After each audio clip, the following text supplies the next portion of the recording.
আপনাদের বলতে চাই, আপনারা 5ই আগস্টে দেশ স্বাধীন করছেন, ভালো কথা।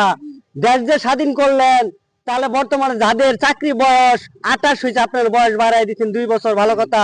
তাদের যে বয়স শেষ হয়ে গেল, ওদের চাকরি কিভাবে হবে আপনারা সেটা আমাদের বলে দেন। আর আমাদের যারা শিক্ষিত ভাই, যারা মাস্টার পাস করছে, যারা অনার্স পাস করছে, তাদের চাকরি কোনো কোটা দিচ্ছেন না। তাহলে এইভাবে তাদের চাকরির মেয়াদ গুলো যে শেষ হয়ে গেছে, তারা শেষে কি করে খাবে? আপনাদের বলতে চাই, আপনারা দেশ স্বাধীন করছেন, গণভোট ফিরে নিয়েছেন, দেশের স্বাধীনতা ফিরে নিয়েছেন, ভালো কথা।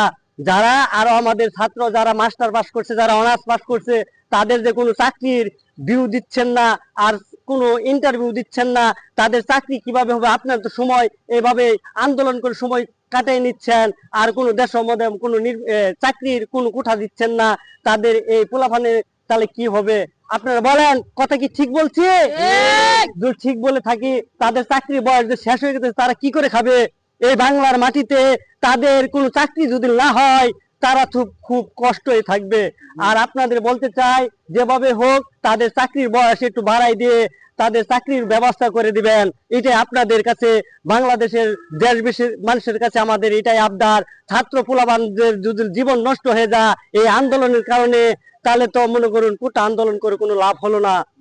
যাদের বয়স 28, তাদের বয়স 2 বছর বাড়ে 32 বছর করছেন, ভালো কথা। তাদের বয়স তো আপনারা এইভাবে নির্বাচন টালিবেলি করতে করতে নির্বাচন পিছিয়ে গেছে, আর বর্তমান তাদের চাকরির বয়স শেষ হচ্ছে। তাদের শেষ বয়সে কিভাবে চাকরিটা হবে সেটা আপনাদের কাছে একটাই আবদার। আপনার তো একমত? একমত যদি থেকে থাকেন, তাদের চাকরি কিভাবে হবে? সবার কাছে, বাংলাদেশের সব জায়গায় আমাদের আবদার, চাকরির কোটা আরো সময় বাড়াই দিতে হবে। ঠিক বললাম না? চাকরি কোটা যদি না সময় যদি না বাড়াই দেন, তাদের বয়স এভাবে শেষ হয়ে গেছে, তাহলে চাকরি তারা কবে পাবে?